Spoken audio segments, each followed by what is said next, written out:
자, 이게 그 당시에 그 실종됐던 5 어린이거든요. 한번 보세요.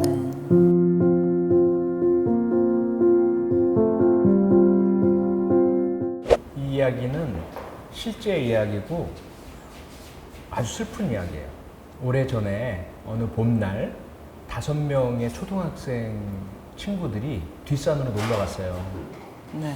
그런데 저녁 먹을 때가 다 됐는데도 아이들이 안 오는 거예요. 그래서 부모님들이 막 찾고 어디 갔니? 친구들 다른 친구 집에 혹시 여기 안 왔어요? 막 이렇게 막 찾을 거 아니겠어요? 네. 그런데 어디에도 없는 거예요.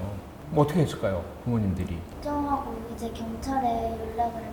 그렇죠. 경찰에 신고했어요. 아무리 기다려도 안 들어오는 거예요. 그래서 부모님들이 계속 찾으러 다니고 막 호소하고 함께 찾아주세요라고 해가지고 신문에도 막 대문짝하게 기사가 나오고 방송, TV 뉴스에도 계속 나오고 이렇게 네. 됐죠. 전국 방방곡곡에 아이들 찾아달라는 사진이 붙고 막 전단이 붙고 방송이 나오고 그렇게 됐어요. 네. 온 국민이 다 찾아 나섰던 사건이거든요. 네. 이 사건의 이름이 개구리 소년 사건이에요. 혹시 들어본 적 있어요? 네. 네. 들어봤죠? 네. 지금까지도 알려져 있는 이 사건이 언제 발생한 거냐면 30년 전에 발생했던 사건이에요. 그런데 왜 이 사건 이름이 개구리 소년 사건일까요? 개구리 아래 친구들끼리 찾으러 가다가 실종돼서 그런 거. 아, 그렇게 들었죠? 네. 그렇게 많이 알려졌어요. 그런데 사실은 개구리를 잡으러 가거나 개구리 알을 주스러 간 게 아니었어요, 아이들이. 아이들은 도롱뇽 알을 줍고 도롱뇽을 잡으러 갔어요. 처음에 이 도롱뇽 알을 주스러 간 아이들이라고 이렇게 말하고 신문 기사에 쓰려다 보니까 이게 좀 편하지가 않은 거죠. 기자들이 그리고 방송에서. 그래서 쉽게 편하게 딱 떠올릴 수 있는 게 도롱뇽하고 비슷한 개구리. 그래서 개구리 잡으러 갔던 5 소년이 돌아오지 않았다 해서 개구리 소년이라는 표현을 누군가가 먼저 쓰기 시작을 했고 네. 신문에 보도가 되고 방송에서 이야기하다 보니까 그냥 그게 개구리 소년이라고 이 사건 이름이 붙여진 거예요. 사실은 잘못된 거죠. 30년 전 1991년에 일어났어요. 너무 가슴 아픈 이 사연을 그대로 영화로 만들었던 네. 또 책도 나왔고요. 몇 년 동안을 그렇게 방송 언론에서 보도하고 사람들이 찾아러 다니고 모든 경찰관, 가능한 경찰관들 다 동원돼서 그 뒷산 다 뒤지고 주변 다 수색하고 모든 사람들 찾아가서 물어보고 혹시 보지 않았습니까? 수색하고 수사했거든요. 네. 그래도 못 찾았어요. 그러다가 11년이 지나서 그 뒷산에 도토리 주우러 갔던 어떤 어른이 네. 네. 뼈를 발견을 한 거예요. 그래서 경찰에 신고했고요. 경찰이 출동을 해서 흙을 다 파고 밑을 봤더니 여러 개의 뼈가 있었고 아이들의 뼈였어요. 그리고 나서 그 뼈들과 함께 발견된 옷도 있었고요. 조사와 검사를 해봤더니 그 개구리 소년이라고 불렸던 도롱뇽 알을 주우러 갔던 그 아이들의 뼈였어요. 법의학자분들이 이 아이들의 유골, 뼈죠. 뼈에 대한 검사를 한 거예요. 네. 그랬더니 그 뼈에서 상처들이 발견이 됐고 그 상처들은 누군가가 일부러 흉기를 사용해서 한 것이다라고 그렇게 결론을 내렸어요.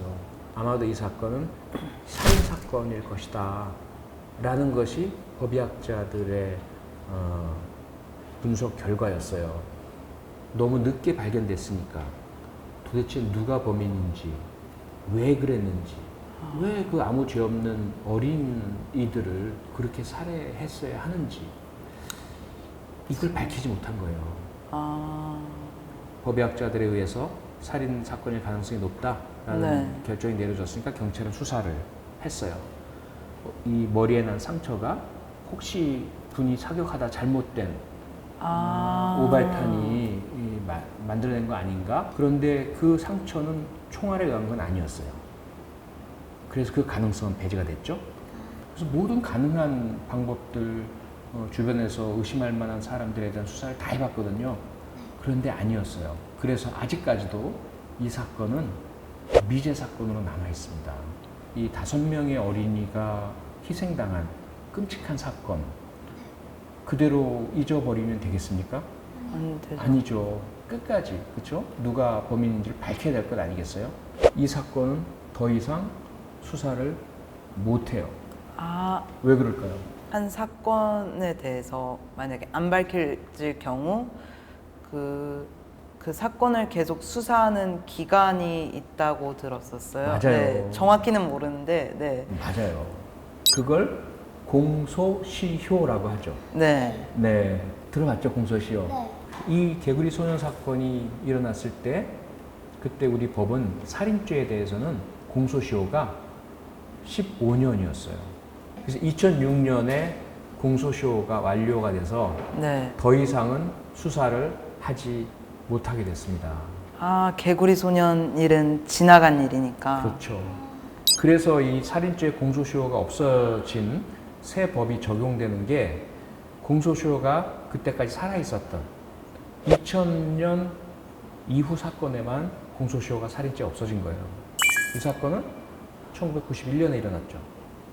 그럼 현재는 만약에 살인 사건이 일어나면 공소시효가 아예 성립이 안 되는 거예요? 예, 영원히 아. 영원히 끝까지 수사를 할 수가 있고 밝혀내면 처벌을 할 수가 있게 된 거죠. 특별한 이런 어린이를 유괴 살해한 어린이를 살해한 이런 사건에 있어서만큼은 공소시효 없이 끝까지 우리가 수사하고 밝힐 수 있게 해야 될 거 아니겠어요? 만약이라도 어린이를 해치게 되면 절대로 용서하지 않는다는, 우리가 잊지 않는다는, 끝까지 추적하고 찾아낸다는 그런 대한민국이 됐으면 좋겠어요. 저도요. 그렇죠. 범인이 그러면 만약에 지금 잡히면요 공소시효가 끝났기 때문에 처벌을 못해요? 예. 그래 범인이 잡히는 게 아니라 자기가 내가 범인이에요 라고 밝히고 내가 그렇게 했단 말이에요 라고 이야기를 해도 처벌할 수가 없어요. 말도 안 되죠. 그게 현실이에요. 자, 이게 그 당시에 실종됐던 5 어린이거든요. 네. 한번 보세요. 네. 10살, 12살, 13살, 11살, 14살 이렇거든요. 어떤 생각이 들어요? 되게 어린 나이에 안 좋은. 저는 그때 당시에는 저랑 오빠랑 이렇게 비슷한 나이 또래잖아요. 그런데 이게 흉기로 이렇게 산에서 어른들한테 이렇게 하니까 너무 불쌍하고 무서웠을 것 같아요. 그렇죠. 그러니까 두 친구랑 같은 또래, 그렇죠? 였을 텐데 네. 얼마나 무서웠을까? 얼마나 참 아프고 슬프고 힘들었을까? 누군가 이걸 보고 있는 가족들은 되게 더 속상할 것 같아요. 그러니까요. 부모님들은 끝까지 이게 한을 품고 너무 슬픈 얘기라 수고했어요. 네. 네.